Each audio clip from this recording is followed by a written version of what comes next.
Assalamualaikum warahmatullahi wabarakatuh, Sobat Literasi, apa kabar? Kembali lagi di podcast Literasi Sulawesi Utara. Jangan lupa untuk like, subscribe, dan komen di podcast Literasi Sulawesi Utara.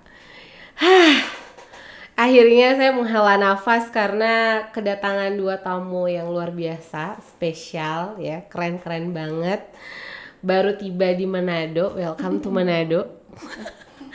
Hari ini kita kedatangan penulis dan juga seorang editor yang luar biasa. Terlihat ya, keren-keren banget. Ada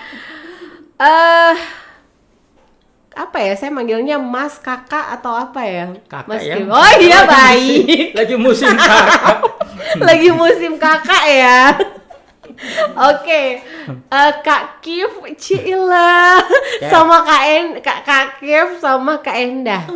Iya, boleh ya? Kok Mbak Endah ketawanya gitu banget? Nggak apa-apa ya, yang enak aja ya Mbak ya. Ya udah, tetap dia manggilnya Mbak kalau gitu. Oke, ada Mas Kurnia Effendi.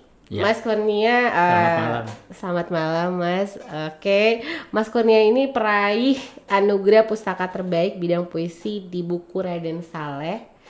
Mencari Raden Saleh, dan kemudian juga beberapa penghargaan yang lain dari Perpustakaan Nasional dan yang lainnya ya, udah kebanyakan ininya ya Mas ya, penghargaannya. Dan kemudian juga ada Mbak Endah Sulawesi Utara.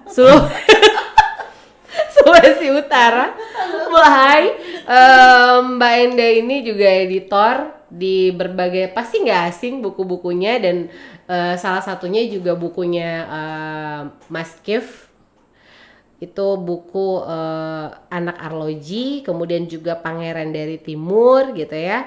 Ada Rasina, Laut Bercerita, dan bukunya Lela Hudori itu Laut Bercerita, dan juga terakhir bukunya Mbak Lela juga Namaku Alam.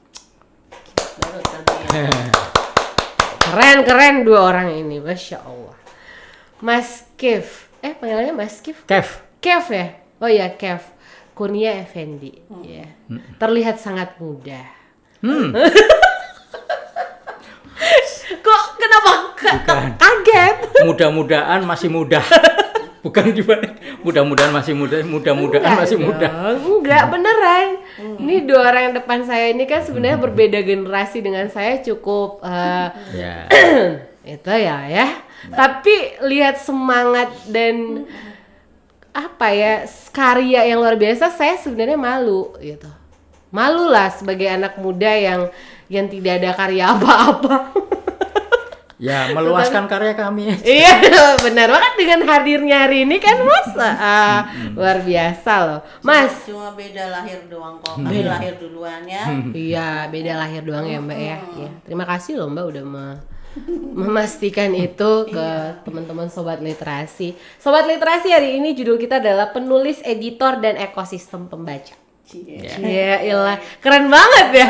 Padahal mah kita mau asik-asik aja ya Mas ya. Oke, Mbak, Mas, Dila pengen tahu dulu nih, bagaimana sih menjaga hubungan antara penulis dan editor? Dari siapa dulu nih? Dari Mas Kif. Ya, saya pikir penulis boleh setenar apapun ya, itu memerlukan editor. Apa ya? Saya menyebutnya sebagai mata kedua. Waduh, kadang-kadang kita menulis kan sudah dengan emosi yang sangat kuat terhadap karya itu, sehingga hampir tanpa jarak ya. Menulisnya udah dengan seluruh perasaan. Nah, itu biasanya memerlukan pembaca lain yang akan melihat mungkin ada kejanggalan, mungkin ada apa istilahnya sesuatu yang keluar dari konteks ya. Jadi kan ada logika bercerita, ada logika berbahasa, logika kalimat gitu kan. Itu saking kita menulis takut ketinggalan, kan kecepatan berpikir, imajinasi itu kan udah kalau lagi itu meluber ya gitu. Takut tangan ini kurang cepat, jadi apapun dibablas saja gitu. Nah, Terutama kalau kemudian menulisnya itu, penulis juga kan tidak selalu apa istilahnya prosedural itu ya, tidak berurutan gitu kan. Apa yang menyangkut di kepala atau yang muncul pada saat itu yang perlu dituliskan sebelum hilang, misalnya begitu. Kadang-kadang menemukan di tengahnya dulu, kadang-kadang menemukan endingnya, kadang menemukan, terutama ini kalau novel ya. Kalau cerpen juga seperti itu. Saya kalau nulis cerpen kan selalu mulai dari judul, tanpa judul saya agak bingung itu membuat apa namanya rambu-rambunya gitu supaya tidak melenceng dari tema.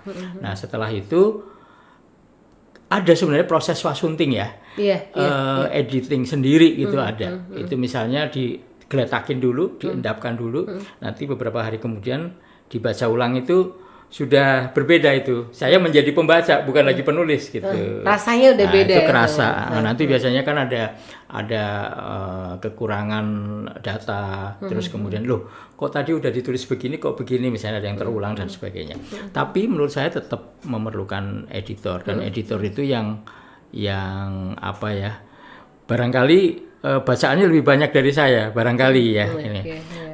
Karena mengedit banyak tulisan dari berbagai karya orang itu akan lebih jeli gitu. Saya kira itu, nggak tahu pendapat Endah bagaimana ya. Mbak Endah gimana? Hubungan antara penulis dan editor. Yang kita tahu kan tadi yang sempat dijelasin sama Mas Kev ya, bahwasannya kan meluber tuh ide-idenya selalu ya udah nulis aja gitu. Jadi mata kedua gitu. Jadi mata kedua gitu. Hubungan kita baik-baik saja. Hubungan kalian gimana sih sebenarnya? Ya baik-baik saja selama ini. Aku tuh berapa buku ya, Anak Arloji, terus Teman Perjalanan, terus apa lagi, itu aja ya, apa lagi sih ya, ininya Pangeran dari Timur, Pangeran dari Timur yang bukunya Kev ya, yang saya edit gitu. Kalau saya sih tetap sebagai editor ya kan. Oh ya, ada beberapa jenis editor atau beberapa macam. Nah saya lebih banyak berperan sebagai copy editor. Jadi memeriksa naskah yang sudah jadi ya. Ada lagi kan yang memang tugasnya mencari naskah, yang untuk diterbitkan. Bagus nggak nih naskahnya? Kalau saya lebih banyak karena saya kan editor lepas, jadi tidak pada sebuah penerbit tertentu ya.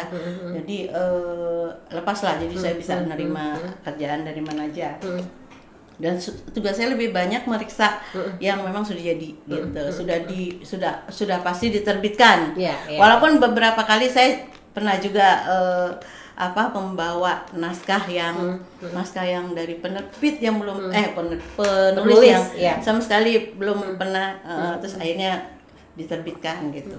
Nah saya selalu menghormati penulis ya, dengan cara begini, saya tidak akan mengubah gaya menulisnya gitu. Paling saya ya selain typo, selain ejaan misalnya, atau ada anakronis gitu. Kalaupun ada yang salah yang harus dicoret, biasanya saya nanya dulu gitu. Nanya dulu ke penulisnya gitu ya.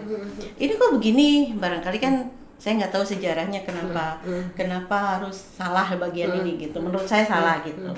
Nah nanti kan ada penjelasan dari penulis begini-begini. Oh, terus kita diskusi biasanya gitu. Kayaknya lebih bagus dihilangin deh gitu. Atau ini pengulangan loh, di atas sudah ada misalnya. Terus misalnya ternyata penulis punya maksud lain. Itu sengaja gitu. Itu gaya saya misalnya. Ya udah, kan yang lebih punya hak, punya kuasa terhadap tulisan itu kan penulisnya ya. Kalau saya yang menganggapnya begitu, penulis. Jadi kalau mau mengubah harus penulisnya yang mengubah. Paling saya ngasih tanda, ini diubah ya gitu. Karena kalau pakai saya yang mengubah nanti jadinya gaya saya yang tampil di situ gitu kan, bukan gaya penulisnya gitu. Jadi saya selalu minta izin dulu gitu ke penulis, ini diubah ya gitu. Kalau penulisnya setuju ya oke. Kalau enggak ya sudah. Tapi kalau untuk hal yang menyangkut data gitu, saya harus tegas gitu. Nggak bisa dong misalnya ya soal misalnya di situ ada film, misalnya settingnya tahun 80 gitu. Penulis lupa nih di tahun 80 dia menyebut nama atau tokohnya menonton film yang diproduksi tahun 85. Itu kan salah dong. Ya, Dia harus nurut sama saya, ini diubah, nggak bisa karena ini fatal, ini menyangkut data kayak gitu. Karena kan tugas editor salah satunya itu juga gitu ya. Enggak dong, ini salah gitu. Misalnya terus salah menyebut peristiwa misalnya. Harusnya peristiwanya ini tahun 60-an nih gitu.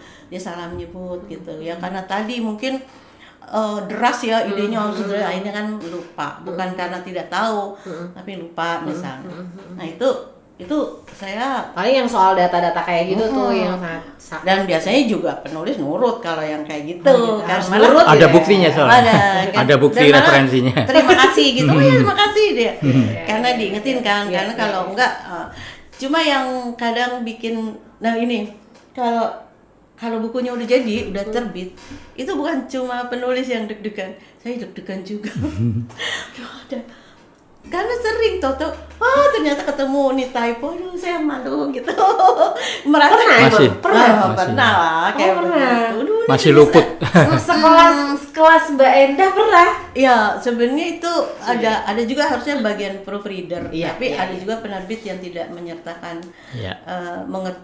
tidak ada proofreader. Iya, Jadi iya. ya saya nerima deh, udah nanti cetak ulang di itu ya, di benerin gitu. Itu malu banget loh.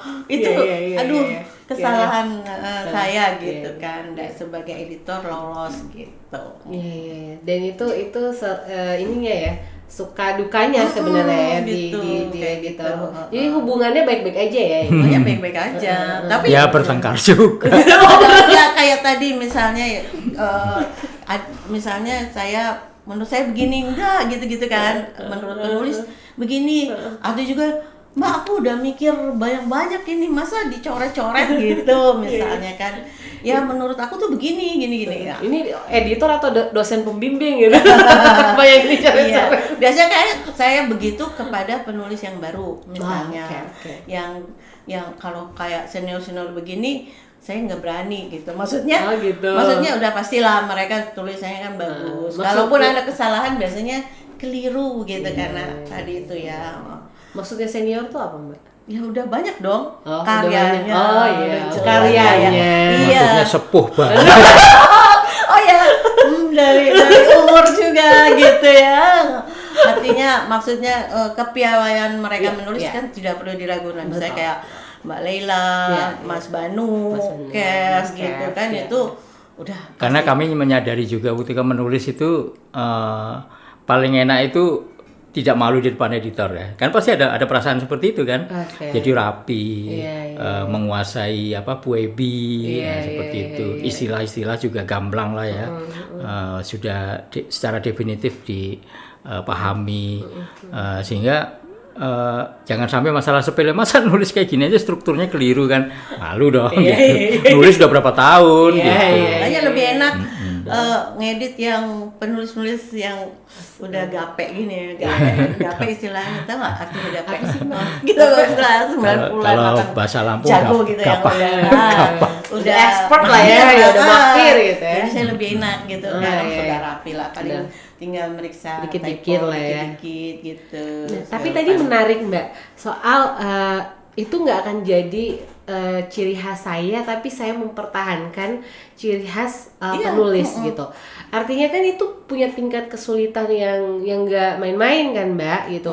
Mbak mempertahankan misalnya Mas Kev dengan tulisannya beliau, dengan karakternya beliau, kemudian Mas Banu dengan karakternya, Mbak Lela dengan karakternya.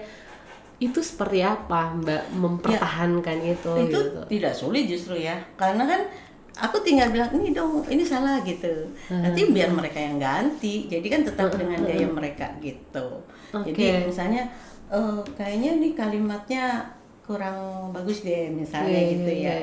Atau ada tadi misalnya kesalahan data gitu kan, harus diganti. Bukan cuma tahunnya, tapi mungkin di situ ada kalimat yang menyertainya kan. Bagaimana itu tidak bukan saya yang bikin, saya kembalikan. Nah, ini menarik nih Mbak.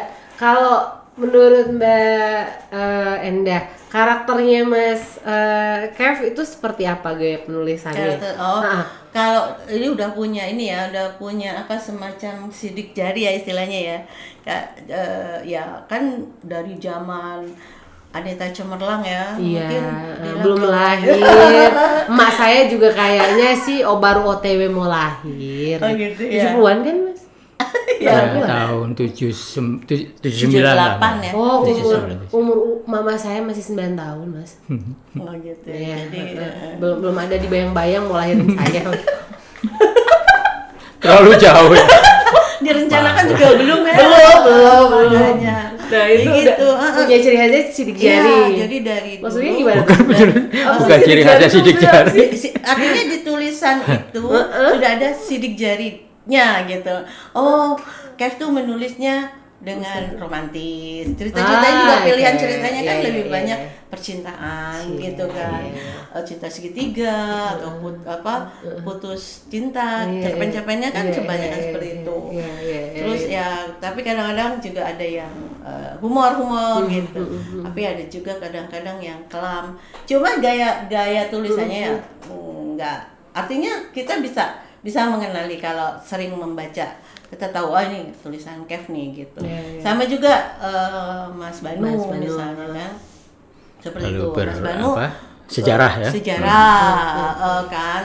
Bahkan dari penggunaan kata yang sering digunakan kita juga bisa tahu oh ini Mas Banu nih gitu. Ini kata yang biasa dipakai Mas Banu nih Iya, gitu. iya, iya. Atau kata yang biasa dipakai Mbak Lela misalnya Iya, iya. gitu.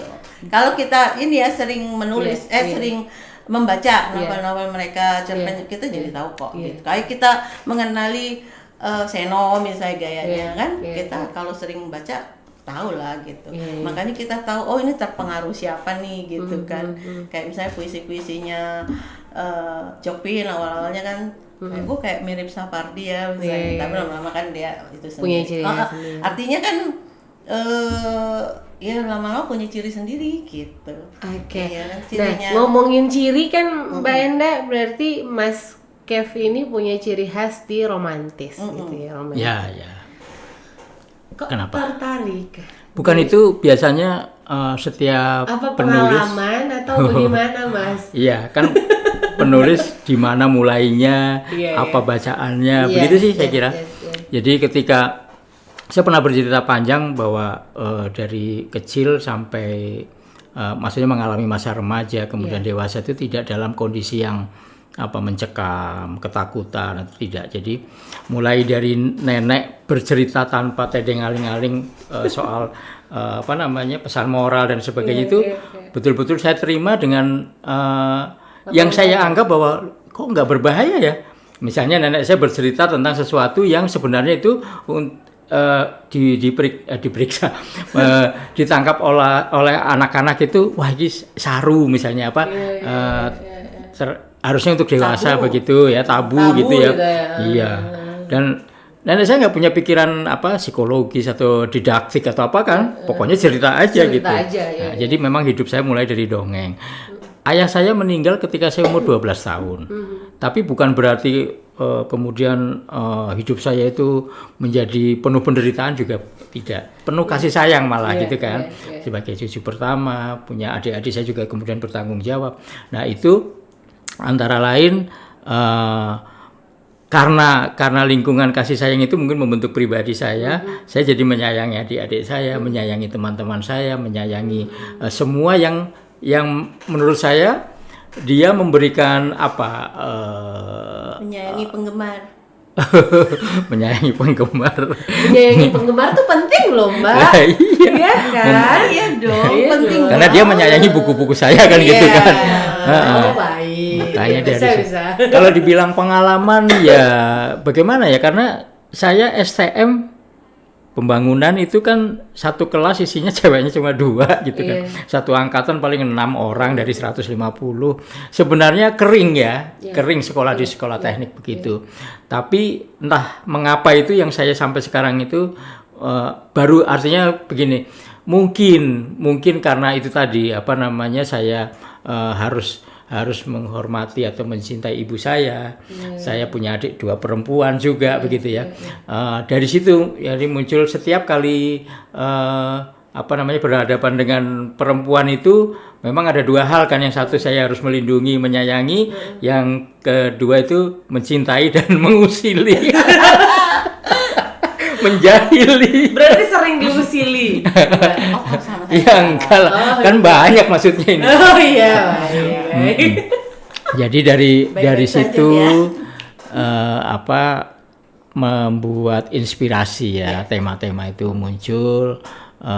Bahkan begini seperti tadi Anda katakan bahwa ada cerita yang kelam, misalnya di dalam kumpulan Bercinta di Bawah Bulan misalnya itu ada seorang penulis dulu dari Bunga Matahari namanya Anya Rompas mengatakan bahwa kumpulan cerpen ini gotik, gotik gelap gitu loh.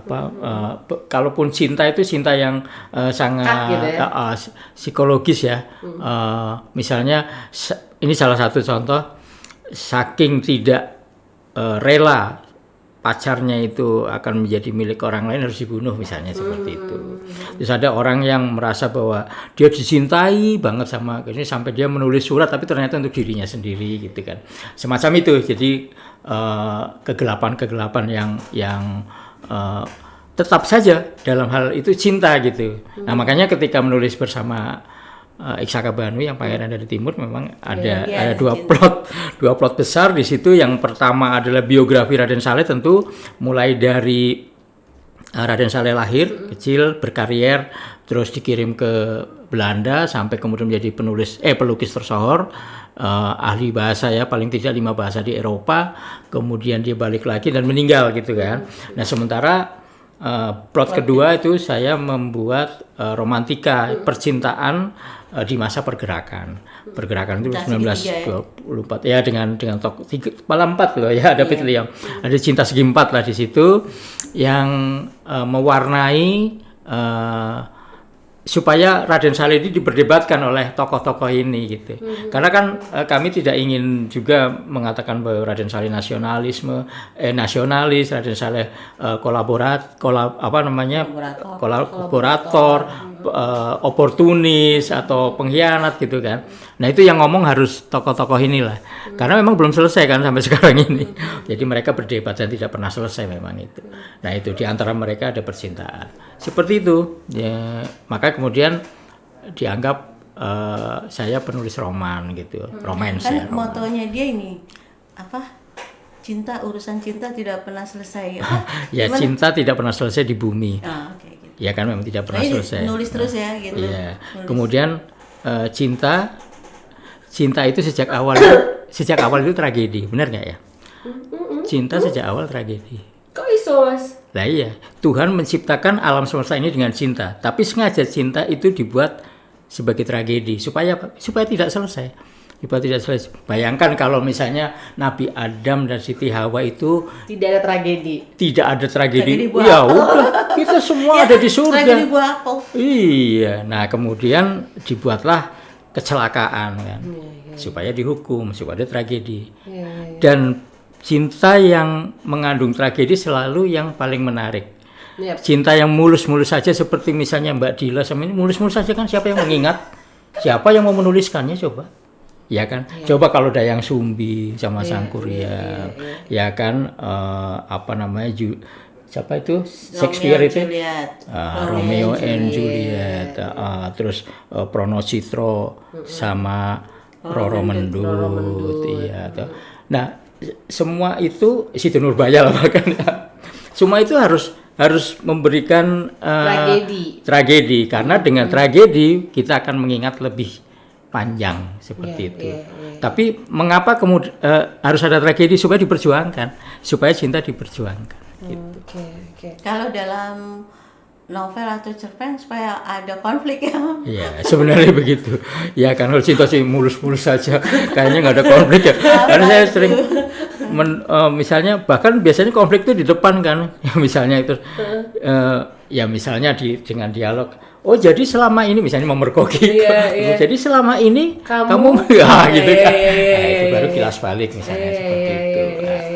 Jadi itu sebenarnya sesuatu yang sangat menarik sehingga Mas Kev tertarik untuk di dunia romanti. Ya, dan memang nggak pernah selesai ya, terus ada gitu ya. Dan memang belum selesai ya Mas Ya, sekarang. belum selesai. Belum selesai. Mas Belum Kev? selesai. Belum selesai. Sekarang ya. Apanya urusan dia dengan cinta? Iya. Iya, Kayaknya belum sih belum selesai. Kalau udah selesai nih televisi itu nggak ada gosip-gosip apa gitu ya. Mulai dari termasuk yang Lady Diana sama Iya.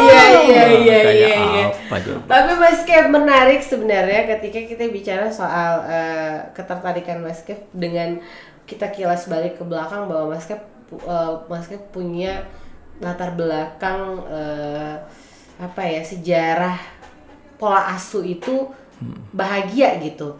Kan ada orang mampu menulis sesuatu yang romantis dan punya tragedi itu kan sebenarnya Harusnya tidak bukan mulus-mulus gitu Iya, kan. iya. Kayak tadi kan Mas Kev ngomong ke aku, iya siapa yang menuliskan cerita kamu yang sangat tidak menarik gitu. Kalau yang kayak Roro Mendut apa sebenarnya kan sesuatu yang Iya. nah gimana Mas Kev membangun itu gitu, membangun rasa itu gitu. Ya. Sementara kan pengalamannya kan hidupnya ya, sebenarnya bukan itu ya. Sebenarnya saya lebih memuliakan cinta sebagai unsur yang membuat kita bahagia ya, yang menyalakan semangat yang itu ya. Tetapi itu sebabnya saya mencoba bukan melenyapkan sebenarnya, menomorduakan penderitaan. Contoh begini, mengapa akhirnya saya kuliah di ITB itu karena apa? Ada 3 hal. Pertama, saya memang pokoknya mau bekerja, tapi nanti kuliah mau biaya sendiri kan gitu kan. Jadi tahun 80 lulus STM, kemudian 3 tahun bekerja, tahun 83 mendaftar ke Politeknik waktu di Semarang ya. Politeknik Undip, tapi tidak diterima. Maksudnya gagal. Ya, sementara teman-temanku masuk satu. Yeah. Terus kemudian pada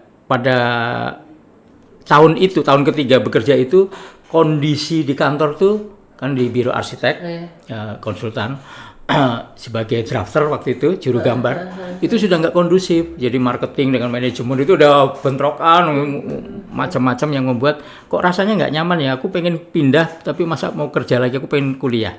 Terus yang membuat akhirnya udahlah aku kuliah ke Bandung itu karena long distance relationship ya, pacar jarak jauhnya tiba-tiba menikah gitu loh, di Jakarta itu. Selamat ya, Semarang Mas. iya. Wah, jadi patah hati tingkat 3 ya, patah hati soal di kantor, soal kuliah nggak bisa diterima ini. Nah dari situ saya ke Bandung. Begitu ke Bandung daftar juga tanpa referensi dan sebagainya gitu, mau daftar karena di seni rupa ITB itu ada desain interior. Saya dari STM pembangunan, terus daftar Politeknik di arsitek itu nggak terima. Jadi saya masuk yang kira-kira masih ada hubungannya dan diterima, makanya satu angkatan sama Isaka Banu itu. Cuma kan saya lebih tua 4 tahun ya. Saya lahir tahun 60, dia 64. Nah, dari situ Iya kelihatan gitu. Lainnya jelasin lagi. maksudnya dia dewasa ya, post dewasa. Itu. Nah, ternyata memang cinta harus diperjuangkan kan gitu maksud saya kan. Jadi Ajar Bray.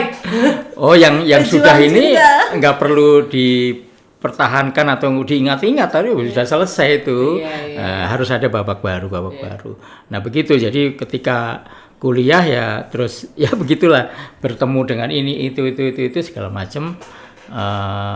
Kalau ngomong terus berapa mantanmu, ya sebenarnya bukan mantanku ya, mereka juga punya mantan bernama Kurnia Effendi kan begitu. Iya. Ya cuma alhamdulillah bahwa selalu selesai dengan maksudnya gini, bahkan orang yang menyakiti saya pun, maksudnya putusnya dengan seperti itu. Mungkin yang saya sakiti mungkin lebih banyak mungkin ya, tapi mereka nggak tahu dendam atau tidak. Maksudnya yang menyakiti saya pun sampai sekarang hubungannya baik gitu loh. Hubungannya baik. Jadi tetap begitu Mama Dedeh curhat. Oh jadi curhat. Artinya kan Mas Kev berarti sangat apa ya, punya pengalaman juga yang utuh gitu terhadap sebuah kisah Sebenarnya romantis gitu Berarti kan, Mbak. makanya mungkin jangan-jangan cerpen-cerpen yang ditulisnya berangkat dari pengalaman pribadi kan. Kayaknya sih, Mbak. Iya. Biasanya Harusnya kan seperti itu kan, kalau Mbak. menulis dengan dari hati gitu ya, kelihatan kan bernyawa gitu. Kalau kita nulis dengan pengalaman kita sendiri kayak nulis buku harian gitu ya. Iya, Jadi iya. Berasa gitu ya, ya, Mbak, beneran. waktu edit Pengalaman waktu ngedit berasa ya, Mbak ya. Kalau itu pengalaman pribadi. kadang-kadang sih meminjam pengalaman orang ya gitu ya. Iya, kalau saya bilang mengajar nulis Iya, itu kan selalu bilang bahwa memang paling gampang menulis mulai dari diri sendiri kan. Pengalaman sendiri itu kan akan lebih kayak kemarin Joko Pinurbo di Solo juga waktu ditanya inspirasinya dari mana. Kan sebenarnya dia bosan juga dijawab dari selama 30 tahun pertanyaan itu melulu gitu kan. Inspirasi dari mana? Ya sih bilang bahwa inspirasi itu dari diri sendiri. Bagaimana kita punya pengalaman itu yang menjadi inspirasi. Ketemu orang lain kalau dilewatkan begitu saja kan hilang. Tapi kalau misalnya ketemu seorang pandai besi yang mengerjakan sesuatu dengan tekun, dia punya pengetahuan itu menjadi inspirasi. Itu loh maksudnya. Iya, Ya iya, kan. iya. Nah setelah itu pasti akan bisa bukan meminjam ya, malah menggabungkan pengalaman sendiri dengan pengalaman orang lain. Pengalaman orang lain yang banyak itu diramu menjadi satu inspirasi baru kan. Dan melahirkanlah karya-karya yang luar biasa. Iya, dan kan sudah kebiasaan bagaimana menghayati Iya, ketika menulis. Ya menulis dari hati itu tadi. Itu bisa akan mudah. Akan mudah. Kan kalau ada tuh beberapa bukan siswa tapi maksudnya peserta pelatihan itu yang mengatakan gimana ya menghindari saya nulis kok dikiranya curhat. Seorang ibu-ibu biasanya ya nulis terus kemudian itu kisah kamu ya, misalnya temannya gitu, kisah kamu ya gitu. Kenapa ya kok bisa menghindari itu? Ya memang nggak apa-apa lah, mulai seperti itu. Karena memang pasti akan berangkat dari diri sendiri. Lama-lama kan ketika dia ketemu sama saudaranya, ketemu dengan tetangganya atau teman kuliahnya dulu, dia bercerita, wah ini menarik kalau diceritakan. Ya, tapi sebagai aku gitu kan. Lama-lama kan berbeda kan. Oh ternyata kamu karena berbeda satu dengan yang lain kan berbeda. Masa satu orang pengalamannya bisa lain-lain begitu. Nah kurang lebih seperti itu. Itu menarik sekali, Mas. Iya. Dan Mbak Enda juga akhirnya tahu ya bahwasannya semua ternyata itu adalah bagian dari pengalaman beliau ya, dituangkan dalam buku gitu. Dila masih pengen banyak banget ngobrol sama Kita Mbak belum Enda ngomong pembaca tadi kan. Iya. Nah, ekosistem pembaca bagaimana? Iya. Dulu. Mbak Enda, ya kalau kita mau ngomongin ekosistem pembaca, Mbak Enda, apa yang Mbak Enda lihat hari ini pembaca kita? Seperti apa sih di kacamata Mbak Enda sebagai editor dan Mas Kev sebagai seorang penulis sebelum kita mengakhiri podcast kita? Itu ya pembaca kita ya. Kalau melihat zaman sekarang ya, digital lah, kan buku-buku. Saya lihat anak-anak sekarang lebih suka membaca buku digital lewat handphone gitu. Kalau buat saya namanya buku ya buku yang kertas ya. Nggak tahu loh, saya nggak tahan baca harus scroll apa gitu. Kurang bisa menikmati. Tapi buat saya mau bentuknya buku kertas atau mau digital silakan, yang penting membaca, ya kan, seperti itu. Jadi ilmu udah zamannya, mau gimana lagi, kita juga nggak bisa memaksakan kesenangan kita lebih suka buku dipaksa gitu, enggak. Mereka lebih nyaman dengan itu, ya bagaimana ya anak-anak sekarang. Tapi kan dan memang tersedia fasilitasnya ya. Kan sekarang setiap buku kayaknya ada versi e-booknya. Ya nggak apa-apa ya mereka baca versi e-booknya, ya nggak apa-apa, tinggal pilih. Tapi kalau ada yang bilang bahwa buku kertas sudah tidak digemari juga kayaknya nggak sepenuhnya benar. Buktinya buku Mbak Leila coba sampai dicetak 65 kali kalau nggak salah. Ya kan, terus bukunya yang baru yang Laut Bercerita kan 65. Bukunya yang terbaru Namaku Alam bahkan belum di launching udah cetakan ketiga. Itu membuktikan buku masih digemari. Dan pembacanya itu yang Laut Bercerita itu kebanyakan mahasiswa loh menurut Mbak Lela ya. Betul. Karena memang ceritanya kan tentang mahasiswa. Jadi ya menurut saya sih masih bagus ya, minat baca di masyarakat kita gitu masih cukup menggembirakan. Saya juga sama Kev dan Mas Banu kan membentuk sebuah grup membaca Raden Saleh dari itu novel Pangeran dari Timur gitu. Kami menggelar acara tiap bulan membaca satu bab dari buku itu. Sekarang anggotanya dari awal 35 sekarang udah 170 orang, 170 lebih lah ya. Nambah satu boleh nggak? Boleh. Kapan-kapan Undang kok Manado, diundang ke Manado. Boleh, gitu. Namanya MRS membaca Raden Saleh karena kan bukunya tentang Raden Saleh. Enggak ini, tapi memang enggak tahu juga sih kayak anak-anak itu ada yang memang dari dulu sebenarnya ya, ada yang suka membaca, ada yang enggak, kan itu dari dulu ya, memang seperti itu. Kayak anakku Rara ya, kadang-kadang harus diiming-imingin dulu supaya baca. Misalnya sebelum main handphone baca buku dulu 5 lembar gitu. Isyarat sebenarnya supaya dia senang membaca. Tapi saya pikir kalau dipaksa juga jadi nggak bagus gitu ya. Yes. Semua kan harus. Berarti menurut Mbak Ende sendiri, ekosistem pembaca di Indonesia ini masih cukup membahagiakan. Iya. Tidak merisaukan ya, Mbak? Enggak, saya masih sangat optimis ya. Benar, masih optimis karena buku masih terus dicetak ya. Iya, walaupun buktinya ya kan? berkurang. Masih ada pameran buku, masih ada IIBF itu pameran buku. Masih banyak yang belajar menulis coba sama kayak ya kan gitu. Saya masih optimis kok. Masih optimis. Tapi kalau ngomong ini kan menulis dan membaca itu satu paket ya. Orang bisa menulis karena banyak membaca, umumnya seperti itu. Terus penulis akan menulis seberapa banyak kalau tidak ada pembaca ya sia-sia saja gitu. Mengapa dia terus menulis? Karena merasa yakin bahwa masih ada yang membaca. Saya agak sedikit berbeda pendapat bahwa soal medium ya. Saya pernah diwawancara oleh Buletin Pawon di Solo, itu juga mengatakan bahwa ketika dia mengatakan bagaimana dengan era digitalisasi ini, harus berdamai, saya bilang itu. Kita harus menerima teknologi maju, kita harus berdamai dengan kondisi zaman gitu kan. Tapi yang paling menyenangkan adalah pembaca tidak turun, itu aja. Dulu membaca buku, sekarang membaca e-book misalnya. Dulu membaca lewat koran dan sebagainya, sekarang membaca lewat Kindle atau tablet atau itu sama aja. Yang penting membaca karena memang seperti itu. Hanya medianya saja yang berbeda. Ada orang yang merasa heran, ngapain ini ada 26.000 buku, lemarinya sekian, dibaca di Tebet misalnya kan. Sementara aku cukup ini aja gitu, bawa kemana-mana dengan ini. Tapi begitu listrik padam, begitu internet tidak jalan, bubar kan sebenarnya. Jadi semuanya itu adalah risikonya. Tapi yang penting itu tadi bahwa pembaca membutuhkan penulis membutuhkan jadi memang itu yang disebut ekosistem kan itu. Tinggal muncul apa nih fasilitasnya hubungan yang abadi fasilitasnya adalah penerbit misalnya editor itu termasuk yang menjalankan itu, dan penjualnya dong. Misalnya nggak ada yang distribusikan sampai ke Manado, gimana tadi novel-novel sampai sini tetap aja di sana. Nah ini buku dapat bisa baca online dapat buku nih dari Gramedia di Samratulangi, mau dibawa ke Talaut. Nah kalau nggak ada kapal yang bawa ke sana nanti gimana? Ya itu. Jadi penyebaran aksara itu sama dengan penyebaran agama juga. Siap. Itu benar tuh. Jadi status boleh tuh. Loh iya. Penyebaran aksara sama dengan penyebaran agama. Iya kan harus. Akhirnya kan seseorang bisa fanatik terhadap tulisan itu kan karena keteladanan terus menerus gitu kan. Itu saya kira. Siap.